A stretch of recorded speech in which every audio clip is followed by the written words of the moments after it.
আজ এক কাস্টমার ভাই এই মোবাইলটি নিয়ে আমার দোকানে আসলো। সে মূলত আসলে এই মোবাইলের টাচে বিভিন্ন সেকশনে কাজ করে না এবং মোবাইলের চার্জার পিন সঠিকভাবে কাজ করে না।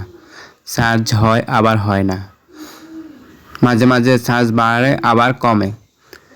তাই আমি তাকে বললাম, এই মোবাইলের টাচ ও ডিসপ্লে পাওয়া বেশিরভাগ ক্ষেত্রে বিভিন্ন দুষ্কর হয়ে পড়ে।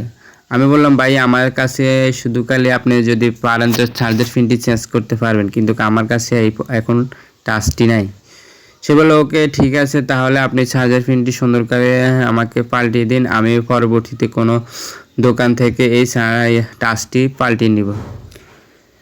তাই আমি তার কথা মতে আমি তার মোবাইল থেকে পুরনো ওই চার্জার পিনটি ফেলে দিয়ে এবং নতুন একটি চার্জার পিন লাগিয়ে দিব, যাতে করে সে এখন চালাতে পারে মোটামুটি, পরে সে টাচ চালালে পুরোপুরি সম্পূর্ণ চালাতে পারবে। তাই আমি আমার দোকান থেকে ভালো একটি চার্জার পিন এখানে সেট আপ করে এবং সুন্দরভাবে পরিষ্কার করে আবার মোবাইলটি সেট আপ করে দিলাম।